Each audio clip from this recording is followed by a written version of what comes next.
নবীর দরবারে মসজিদে নববীতে ঈশার নামাজের সময় সব আরবিয়ানরা হাজির হয়ে গেছে। আর এমন সময় নবীজি সালাম ফিরিয়া ঘুরি তাকায় দেখে অধিকাংশ মানুষ হলো মক্কার জমিনের। দেশের মানুষ দেখলি বোঝা যায় না, পূব দিলের মানুষ যদি অন্য গ্রামে যায়, আমি যাই, চেনা যায় না। নবী চিনলেন যে আমার মক্কা শরীফের মানুষগুলো আসছে দরদ করে আমার সাথে দেখা করতে, কিন্তু অধিকাংশ মানুষের ক্ষুধার্ত। নবী বললেন ইন্নাল জান্নাতা তাশতালি খামসাতিন নাফরি তা'লিল কোরআন মুকসিল উরিয়ান। আল্লাহর নবী বলেন 5 ব্যক্তির জন্য জান্নাতের দরজা খোলা থাকবে। 1 নাম্বার হবে তা'লিল কোরআন, কোরআন শিক্ষার জন্য যারা ব্যবস্থাপনা করবে টাকা দিয়ে পয়সা দিয়া, হেফজখানায় এতিমখানায় যারা কোরআনের জন্য দান করবে তাদের জন্য জান্নাতের দরজা আল্লাহ খুলে রাখবেন। হাফিজুল লিসান, যারা জিহ্বাকে মিথ্যার থেকে, হারাম থেকে, সুদের থেকে, ঘুষের থেকে পবিত্র রাখবে তাদের জন্য বেহেশতের দরজা খোলা থাকবে। হাফিজুল লিসান মতিউল হিয়ান, ক্ষুধার্ত ব্যক্তিকে যারা আহার দিয়া ক্ষুধা দূর করবে তাদের জন্য বেহেশতের দরজা খোলা। মুকসিল উরিয়ান, যারা উলঙ্গ ব্যক্তি তাদেরকে বস্ত্র দিয়া উলঙ্গ ব্যক্তির ইজ্জত আবরণ করবে, জান্নাতের দরজা খোলা। মান সাল্লাল্লাহু আলাইকা হাবিবুর রহমান। আর নবীজির উপরে যারা নাম শোনার পরে দুরূদ শরীফ পড়বে তাদের জন্য জান্নাতের দরজা খোলা। তুমি কোন এলেমের কারণে মাওলাকে দেখে মাওলার এত বড় তুমি কামিয়াবি বান্দা হয়ে গেছো। গোপনে গোপনে ডাকতেন, আল্লাহকে ডাকতেন। যারা নির্জনে বসে আল্লাহকে যে যত ডাকবে হে আল্লাহ তাকে তত দামি বানায়া ছাড়বে। ডাকবেন না ঘুম পারবেন, কবরে যায় ঘুম আর পারা যাবে না।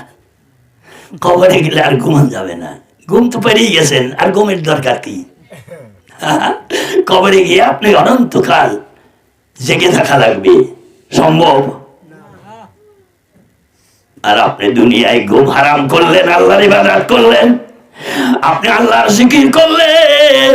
আনা জালিসুম মিন জাকারানি, আপনি যখন জিকির করতেছেন ইয়া রাহমাতাল লিল আলামিন, ইয়া রাহমাতাল লিল আলামিন, ইয়া রাহমাতাল লিল আলামিন,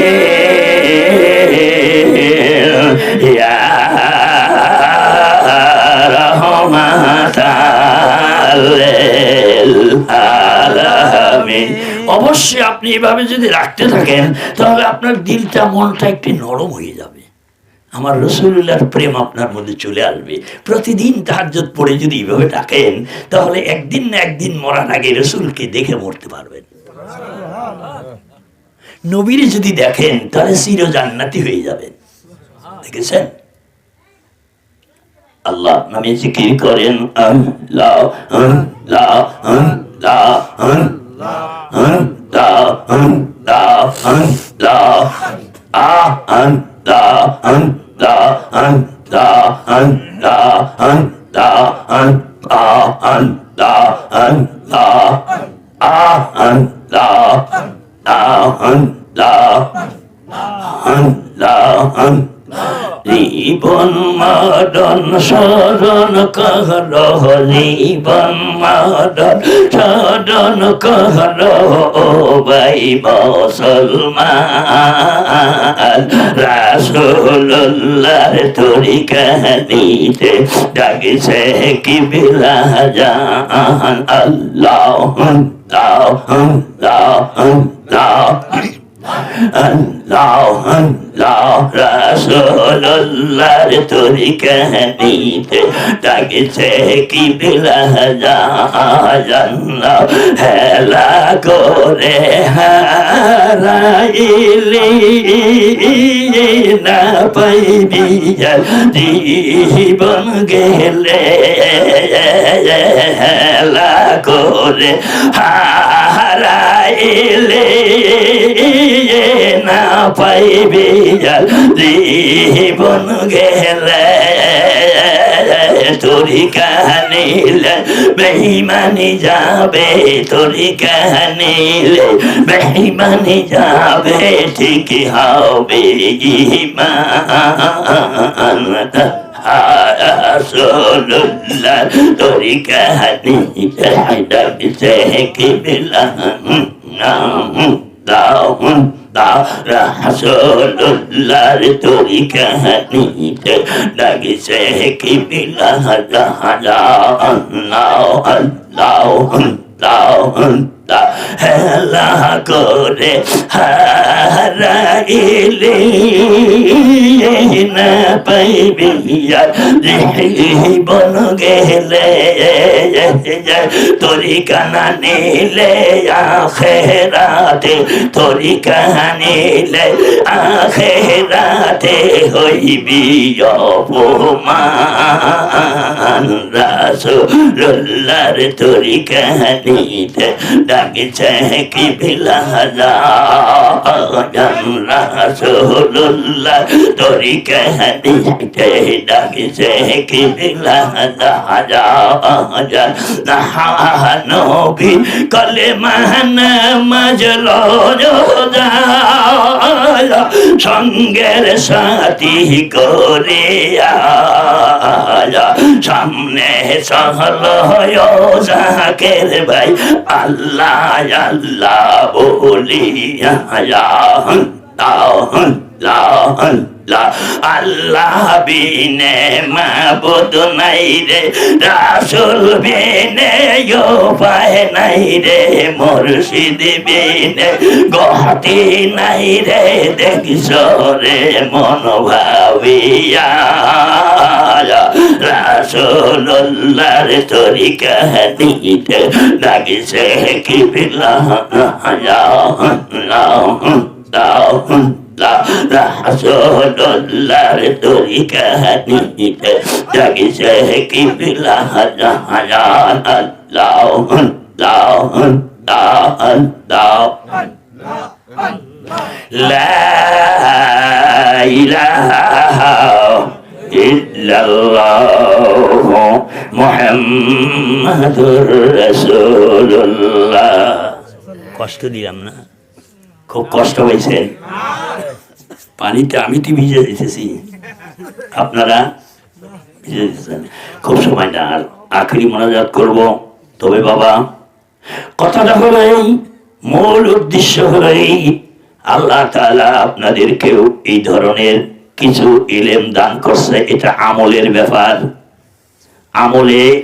আমলের দ্বারা আল্লাহ অনেক কিছু মানুষকে দান করে বাবা।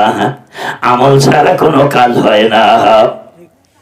হযরত সুলাইমান আলাইহিস সালামের আমল ছিল, এই আমলের গুণে আল্লাহ তাআলা তাকে কবুল আর মঞ্জুর করে নিয়েছে। তাকে পরীক্ষিত করার জন্য তার বাবা অনেক কিছু করলেন।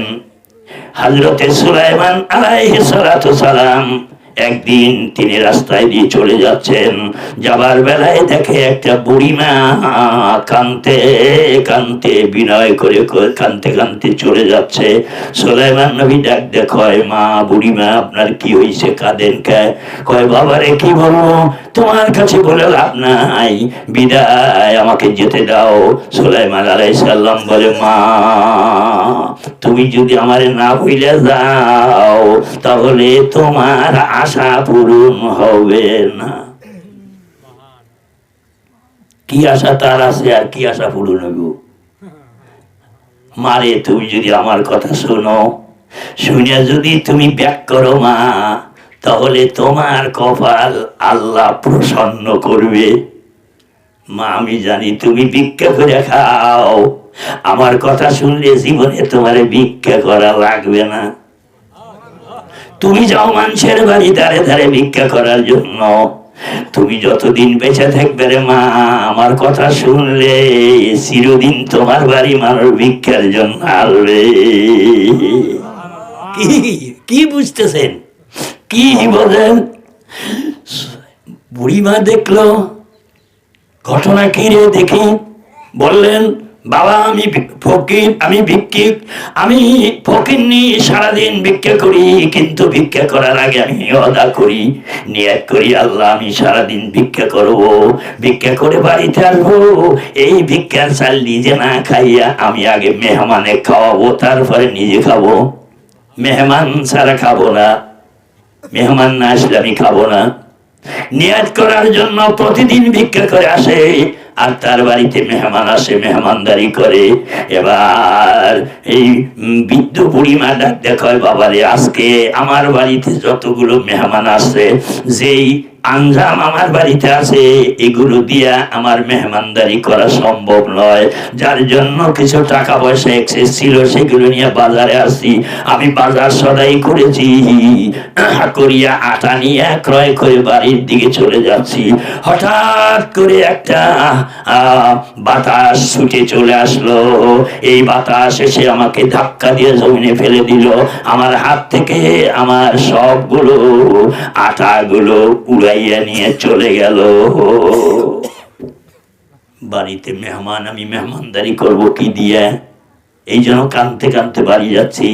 সুলাইমান কয়, মা এই জন্যই তো আমি বলছি বাড়ি গেলে তোমার আশা পূরণ হবে না, ফিরে গেলে তোমার আশা পূরণ হবে। ও মা এই কাণ্ড হইছে, তুমি নবী সুলাইমানের কাছে যা বাদিয়াও, বাতাস কেন তোমার আটা কেড়ে নিল, এই বিচার চাও। বুড়িমা কয়, আবার কেবা কথা?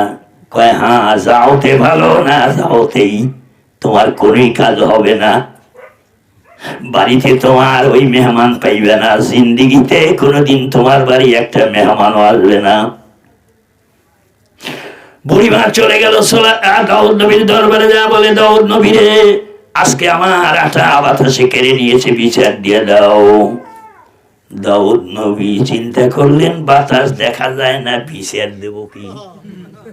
ও বুড়িমা কতটুকু আটা তোমার উড়ায় নিছে? কয় 5 কেজি।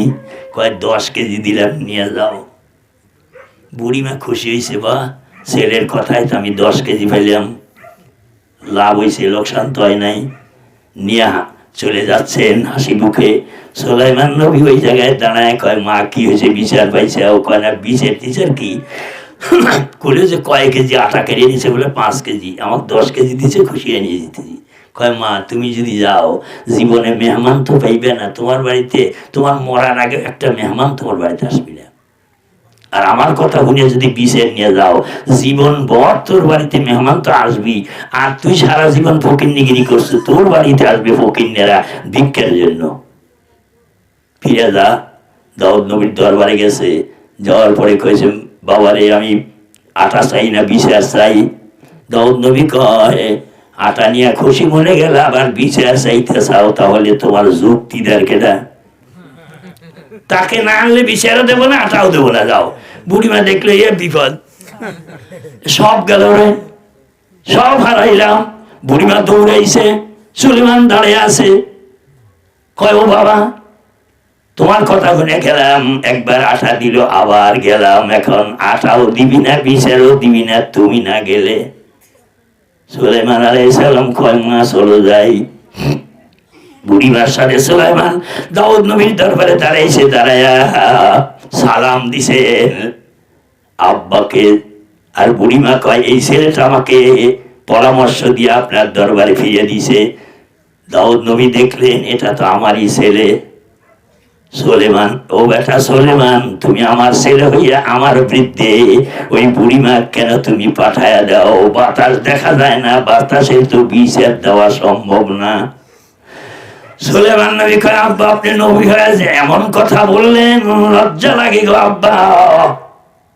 ও গো আব্বা, আপনি যদি দোয়া করেন আর আল্লাহর যদি দয়া থাকে, আপনি আমাকে হুকুম দেন, আমি আপনার দরবারে দাঁড়াইয়া বাতাসকে হাজির করে আপনার সামনে বিচার দিব। মারহাবা কর, নারায়ে তাকবীর, লিল্লাহি তাকবীর।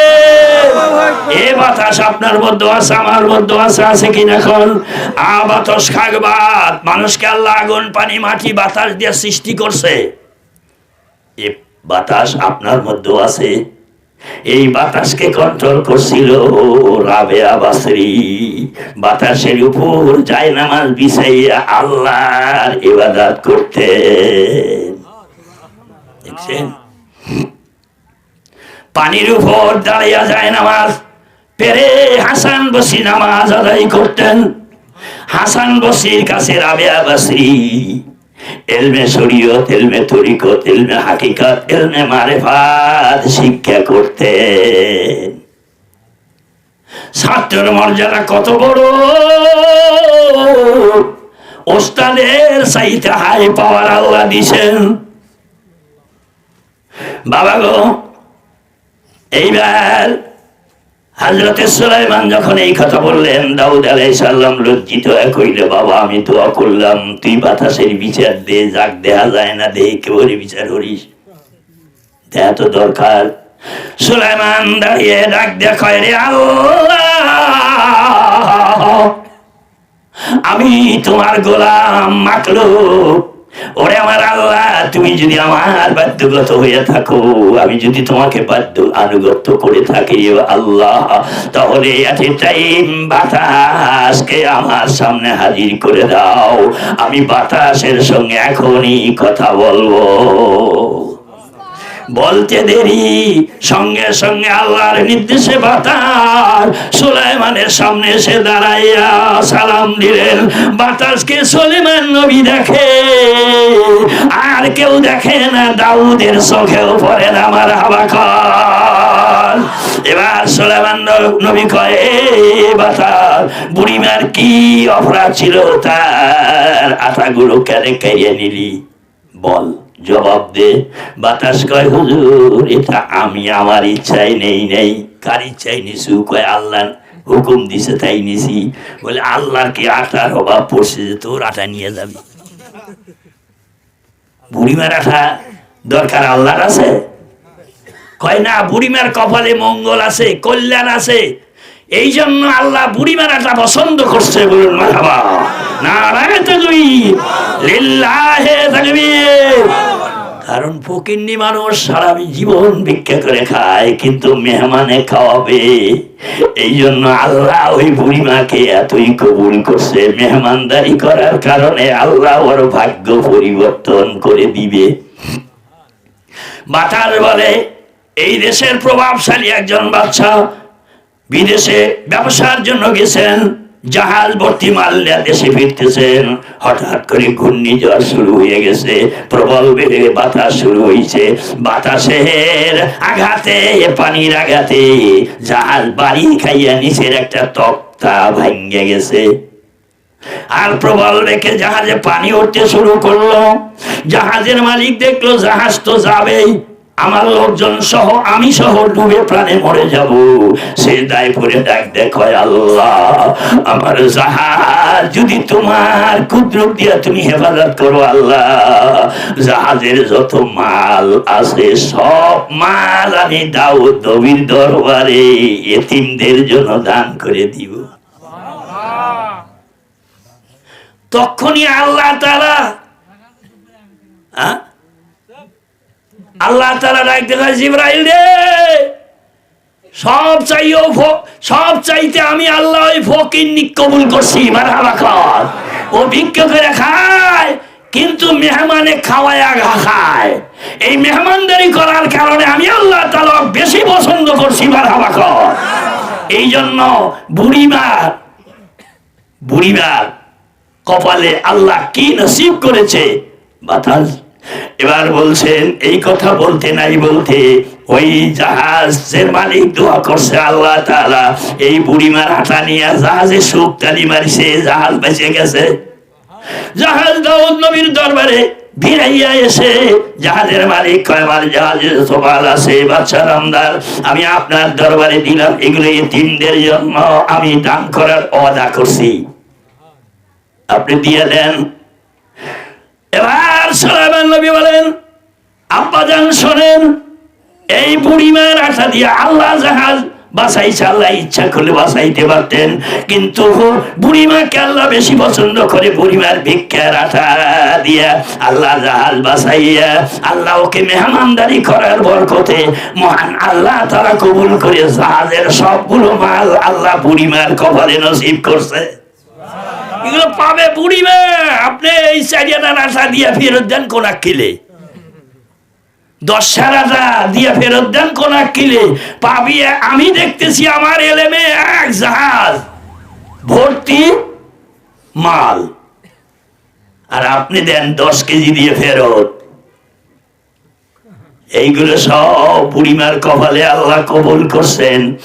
এবার সব জাহাজের মালগুলোকে আল্লাহ তাআলা ওই এতিমের কপালে দান করে দিলেন।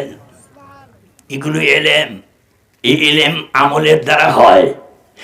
এগুলো সাধনা করতে হয়, চেষ্টা করতে হয়। মান জাদ্দা ওয়াজাদা, যে চেষ্টা করে সেই পায়, চেষ্টা করে না পায় না। ঘুমায় ঘুরে থেকে ঘুমাইলে হয় না, নাক ডাকায় ঘুমাইলে খালি হয় না, ঘুম পেরেই কাম হয় না, কাজ আছে। শেষ রজনীর ইবাদত আর ওই গোরস্থানের আঙ্গিনায় কবরবাসীদের সামনে দোয়া করা, এটা ও রাতের অন্ধকারের কামাই। আল্লাহর ওলি হতে গেলে দরকার খালি পীর দিয়া কাম হবে না। পীরের কাম রাস্তা দেখান, হাঁটার কাম আপনার মতো জাকের। মুরিদ হইছেন, ঘরে বসে থাকলেন, নামাজ পড়লেন না, কোনো কিছু আমল করলেন না, তাহলে আপনি কি কিছু হইলেন? কিছুই হবেন না। আপনাকে ফিকির মেহনত করা লাগবে, আমল করতে হবে। এই জন্য আমরা আজকে বড় খুশি হয়েছি, ভাইজান মেহমানদারি করলেন, করার জন্য তাবারক করছেন নাকি? হয়েছে নাকি? তাবারক হয়েছে আলহামদুলিল্লাহ। একটা ব্যবস্থা বছর পরে প্রতি বছর একটা করে মাহফিল দেয়, তাবারক দিয়ে সকলকে মেহমানদারি করে। দোয়া করি মহান আল্লাহ তাআলা অভাবী সম্পদ যেন আল্লাহ দান করে আমার ভাইকে করাবে। আমরাও আমাদেরকে জলানা দান করে, যেহেতু আমরা এতিমখানায় দান করি, এতিম অসহায় ব্যক্তিদের জন্য দান করি, এই জন্য আমাদের আল্লাহ সম্পদে বরকত দিছে, দেয় নাই। হাজার হাজার নয় লক্ষ লক্ষ কোটি কোটি টাকা দান করেন। গরিব হয়েছেন কি ফকির হয়েছেন না? আল্লাহ আপনাকে সম্পদওয়ালা বানাইতেছে। সম্পদের উপর সম্পদ আপনাকে আল্লাহ দিতেই থাকবে, আপনি সম্পদওয়ালা হইবেন। এই জন্য এতিমদের প্রতি লক্ষ্য করবেন, গরিব অসহায়ের প্রতি লক্ষ্য করবেন। নবী মদিনায় যাওয়ার পরে মক্কা শরীফ থেকে কিছু নবীর দরদি মানুষরা মহব্বত করে নবী দেখার জন্য মদিনায় গেছে, কিন্তু তাদের খাওয়া নাই। মরুভূমি ময়দান দিয়ে যাইতে যাইতে যারা না খাওয়া মানুষ, তাকে শরীরের চেহারা দেখলে বোঝা যায় লোক লোক না খাওয়া, তাই না খেকে মানুষ। আহারে, আগে চাউল ফল পাইবার পারে নাই, বড় লোকের বাড়ি নিয়ে গেছে, আমার চাউল দিয়ে গেলাম, পান্তার পানি খাওয়ায় বাঁচাইন আর কাম হরা, তাই কইতো না। এখন খাওয়া আছে, খাইবার পারে না কেউ। এই অবস্থার মধ্য দিয়া বাবা গো নবীর দরবারে মসজিদে নববীতে ইশার নামাজের সময় সব আরবিয়ানরা হাজির হয়ে গেছে। আর এমন সময় নবীজি সালাম ফিরিয়া ঘুরি তাকায় দেখে অধিকাংশ মানুষ হলো মক্কার জমিনের। দেশের মানুষ দেখলি বোঝা যায় না, পুক দিলের মানুষ যদি অন্য গ্রামে যায়, আমি যাই, চেনা যায় না। নবী চিনলেন যে আমার মক্কা শরীফের মানুষগুলো আসছে দরদ করে আমার সাথে দেখা করতে, কিন্তু অধিকাংশ মানুষের ক্ষুধার্ত। নবী বললেন, ইন্নাল জান্নাতা তাশতালি খামসাতিন নাফরি তা'লিল কোরআন তা'লিল কোরআন মুকসিলুরিয়ান। আল্লাহর নবী বলেন 5 ব্যক্তির জন্য জান্নাতের দরজা খোলা থাকবে। 1 নাম্বার হবে তা'লিল কোরআন, কোরআন শিক্ষার জন্য যারা ব্যবস্থাপনা করবে, টাকা দিয়ে পয়সা দিয়া হেফজখানায় এতিমখানায় যারা কোরআনের জন্য দান করবে, তাদের জন্য জান্নাতের দরজা আল্লাহ খুলে রাখবেন। হাফিজুল লিসান, যারা জিহ্বাকে মিথ্যার থেকে, হারাম থেকে, সুদের থেকে, ঘুষের থেকে পবিত্র রাখবে, তাদের জন্য বেহেশতের দরজা খোলা থাকবে। হাফিজুল লিসান মুতিউল জিয়ান, ক্ষুধার্ত ব্যক্তিকে যারা আহার দিয়া ক্ষুধা দূর করবে, তাদের জন্য বেহেশতের দরজা খোলা। মকসিল উরিয়ান, যারা উলঙ্গ ব্যক্তি, তাদেরকে বস্ত্র দিয়া উলঙ্গ ব্যক্তির ইজ্জত আবরণ করবে, জান্নাতের দরজা খোলা।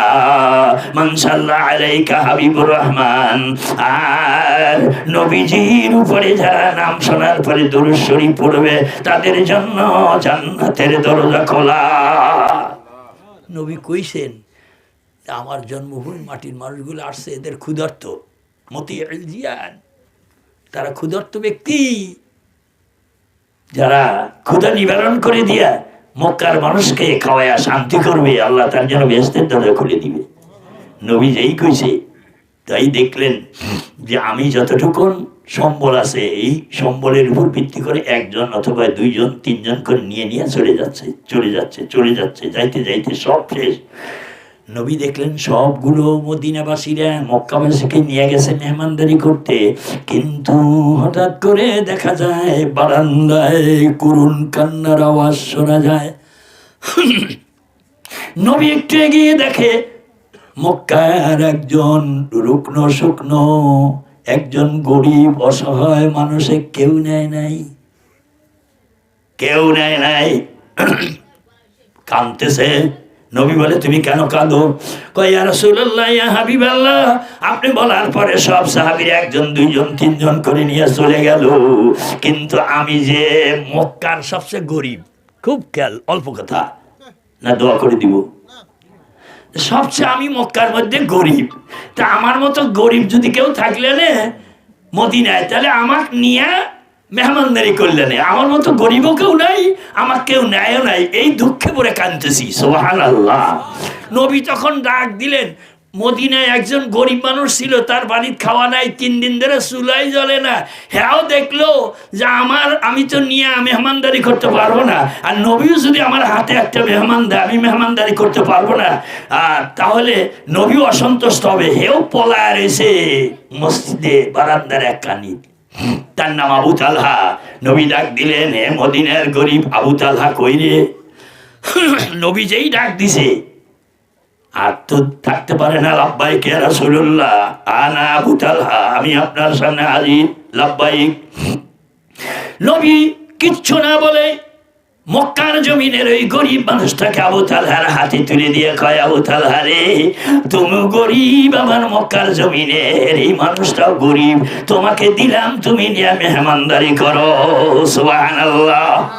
বাড়ির খাবার আছে কয়দিন? 3 দিন খাবার নাই। নবীর দেওয়া মেহমান, নবীর কাছেও আবু তালহা বলতে পারে না, হুজুর আমরা 3 দিন না খায়া মেহমান নিয়ে কি করবো? এটা লজ্জাবোধ করে না কয়ে আল্লাহর উপর তাওয়াক্কুল করিয়া আবু তালহাকে নিয়ে, আবু তালহা আরবিয়ানকে নিয়ে চলে গেল বাড়ি। স্ত্রীর নাম উম্মে সালিমা, তাক ডাক দিলেন, ওই উম্মে সালমা। লাব্বাইক। স্বামী কয়, ঘুমাইছো? বলে না। বলে দরজা খুলে দাও, নবীর দেওয়া একটা মেহমান মক্কার থেকে আসছে, তাকে নিয়ে আসছি মেহমানদারি করার জন্য, ঘরে কিছু আছে। উনি নিজেও জানে যে 3 দিন ধরে চুলা জ্বলে না, চলে জ্বলার কোনো ক্যাপাসিটিও নাই, 3 দিন ধরে পরিবারের সব না খেয়ে আছে। এরপরে ওই স্ত্রীকে জিজ্ঞাসা করতেছে, স্ত্রী রে, মেহমান নিয়ে আইসি, মেহমানদারি করার কিছু ব্যবস্থা আছে? স্ত্রী আবার এমন ইমানদারি নি যে নিজে না খায় থাকবো, অনেক সময় মেহমান আসবে, রসুল আমার বাড়িতে, গরিব বাড়িতেও মেহমান পাঠাবে, তাহলে নবীর দেওয়া মেহমান কিভাবে ফেরত দেবো? এই জন্য করে তিনি কি করেছেন, কিছু আটা, 1 মুষ্টি আটা গোপনে তিনি রাখছে, 3 দিন না খায়াও মেহমানের খাওয়ানোর জন্য আটা রাখছে। স্বামীকে বলছে, স্বামী রে, 1 মুষ্টি আটা ঘরে আছে, একটা সবে মাত্র রুটি হবি। সুবহানাল্লাহ। কয় নবী দিছেন, তাহলে মেহমানকে বসতে দেন, মেহমানের সাথে একটু গল্প করেন, আমি পানি দিয়ে করে রুটিটা তৈরি করে চুলায় হিট দিয়ে দেই, তারপরে আপনি এসে মেহমানে খাওয়ান। সুবহানাল্লাহ, সুবহানাল্লাহ। উম্মে সালমা রুটি তৈরি করলেন, আবু তালহা আরবিয়ানের সাথে গল্প গুজব করছেন বসে বসে। রুটি তৈরি হয়ে গেছে। উম্মে সালমা ডাক দিয়ে বলছেন, স্বামী রুটি তৈরি, খানা তৈরি হয়েছে, আপনি আসেন, খানা নিয়ে যান। দূরে গেছেন, যাওয়ার পরে উম্মে সালমা স্ত্রী বলছে, স্বামী খানা তো নিয়ে যাবেন, কিন্তু একটা ওসিয়ত করি আপনাকে। কি ওসিয়ত? বল আরবিয়ানও না খাওয়া, আপনিও 3 দিন ধরে না খাওয়া, তো রুটি হলে একটু নিয়ে যদি যান। আরবিয়ানদের একটা বৈশিষ্ট্য, তারা মেহমান কিন্তু মেজবান ছাড়া খায় না, বাড়ি এলাকা ছাড়া খায় না। তাহলে আপনিও যদি খান, মেহমানেকেও খাওয়ান, তাহলে আপনারও কিছু হবে না, মেহমানেরও কিছু হবে না। এই জন্য স্বামীকেও আপনি না খেয়ে আসেন ভালো, আরো না খেয়ে থাকেন, মেহমানে কষ্ট দিয়েন না। এই জন্য রুটিটা মেহমানের জন্য আল্লাহ যেন কবুল করে। এই রুটির সাথে আপনি শরীক হবেন না। সুবহানাল্লাহ। আপনি নিয়ে যান, আপনি নিয়ে যান। আর আপনি যখন রুটি নিয়ে যাবেন, মেহমানের সামনে রাখবেন, মেহমান খাইতে বলবে, খাইবেন না, লবণ রেখে যান। লবণ ছাড়া, লবণ খাওয়া সুন্নাত, আগে লবণ মুখী দেওয়া এটা সুন্নাত। উম্মে সালমা কয়, স্বামী লবণ রেখে যান। যখন দুইজনই প্লেটে বসবেন, খাওয়ার জন্য রেডি হবেন, তখন আপনি তখন আরবিয়ান কইবে লবণ কই, তখন আপনি বলবেন, স্ত্রী লবণ রেখে আসি, লবণ নিয়ে আসো। তখন আমি লবণের পাত্র নেব আর খালি একটা প্লেট নেব, নিয়ে লবণ আপনার সামনে রাখবো, আর আমি আসলের বাড়ি দিয়া ওই বাতি নিভিয়ে দেব। বাতি নিভিয়ে দিলে অন্ধকার হবে, খালি প্লেটটা আপনার সামনে রাখবো, আর বলবো, স্বামী আপনাকেও প্লেট দিলাম, মেহমানের প্লেটে আপনি শরীক হবেন না। সুবহানাল্লাহ কর। এরা বেহেশতে যাবে নাকি আমি আপনি যাব? নিজে না খায় কি প্রসেসে দেখেন খাওয়াইতেছে, কষ্ট দিতেছি না? ঠিক যখন খানা নিয়ে আবু তালহা হাজির হয়েছেন, আরবিয়ান বলে, তাহলে হুজুর আপনি না খাইলে আমি খাবো না, দুইজন একসাথে একই প্লেটে খাবো। একটা রুটি হয়েছে, তাই কি হয়েছে, আল্লাহ বরকত দিয়ে অনেক কিছু করতে পারে, দুইজন মিলে খাই। আচ্ছা খান হুজুর, তো লবণ কই? কই লবণ তো আনি নেই। ওই স্ত্রী লবণ নিয়ে আসো। উনি তো লবণ নিয়ে আর খালি একটা প্লেট নিয়ে দাঁড়ায় আছে। যেই আবু তালহা বলছে, স্ত্রী লবণ নিয়ে আসো, তো লবণ আর খালি প্লেট নিয়ে আসছে। খালি প্লেটটা আসলের মধ্যে করে নিয়ে আসছে, আর লবণটা নিয়ে এসে প্রকাশ্যে দিয়া আসলের বাড়ি দিয়া আগলা, আগে তো আগলা বাতি, এরকম কারেন্ট ছিল না, তো আলগা বাতিটা নিভিয়ে দিলেন। নিভিয়ে দেওয়ার পরে এরকম আওয়াজ করে প্লেটটা রাখলেন, আর কইলেন, স্বামী আপনাকে প্লেট দিলাম, আর মেহমানের প্লেটে আপনি খাবেন না, আপনার প্লেটে আপনি শরীক হন, আর মেহমানের প্লেটে মেহমান খায়। সুবহানাল্লাহ। এই বলে দিয়ে আসলেন, আর বললেন যে আপনি খালি প্লেটে হাত দিয়া মুখে এমনি এমনি মুখের দিকে হাত তুলবেন, আর মুখটা সামি সুমি করবেন, আরবিয়ান যেন জানে যে আমার হাতে হেও খাইতেছে। সুবহানাল্লাহ। হায় হায় রে, এমনি দুনিয়ার থেকে জান্নাতি হয় নাই। ঠিক এইভাবেই আবু তালহা ভান করে খানা খাওয়ার ভান করতেছে, কিন্তু খাওয়া নাই। আরবিয়ান একটাই রুটি খাইলেন, কিন্তু আবু তালহা খাইল না, এটা তো চোখে দেখলেন না। এই অবস্থা করার পরে আল্লাহ খুশি হয়ে গেছে। সুবহানাল্লাহ। আল্লাহ খুশি হয়েছে, মহান আল্লাহ তাআলা আমার নবীকে জানাইছে, আপনার সাহাবীকে এইভাবে মেহমানদারি করেছে, এর কারণে আমি আবু তালহা আর উম্মে সালমাকে দুনিয়া থেকে জান্নাতের মেহমান বানাইলাম। মারহাবা কর। সব নবীর মক্কার জমিনের লোকেরা রাত্রি মেহমান হইয়া যাইয়া ফিরে আসলেন, ফজরের নামাজ আদায় করলেন, সকল মুসল্লিরা একত্রিত।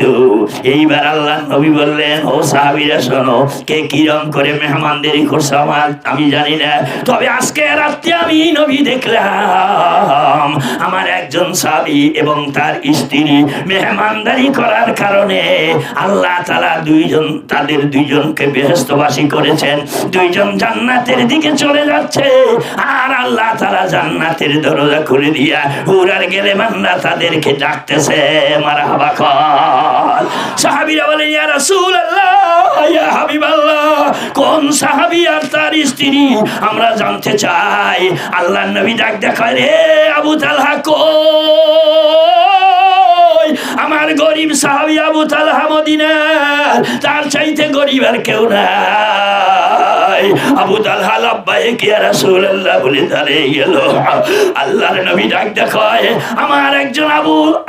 আমার একজন মক্কার জমিনের, আমার জন্মভূমি মানুষকে নিয়ে আবু তালহা মেহমানদারি কেমন করে করছে জানি না। আল্লাহ খুশি হয়েছে এই মেহমানদারি করার কারণে। আবু তালহা আর তার স্ত্রীকে আল্লাহ জান্নাতবাসী করছে। তাহলে আমরা এভাবে মেহমানদারি করব, এতে আমাদের কোনো কোরআন হাদিসের সাবেত আছে রে ভাব। মেহমানদারি করা সাবেত আছে, কোরআনেও আছে, হাদিসেও আছে। মেহমানদারি করবেন, এতে আল্লাহ খুশি বেশি হয় নাকি কয়?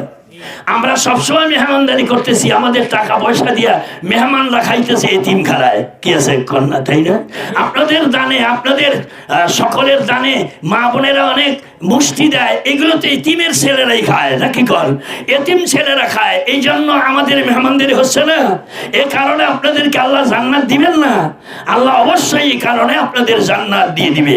আর আমরা সর্বশেষে আখিরি মোনাজাতের পূর্বে দোয়া করব যে আল্লাহ তাআলা আমার ভাইজানকে যেন এরকম জান্নাতের মেহমান বানানোর জন্য তার ছেলেরা উদ্বুদ্ধ হয়ে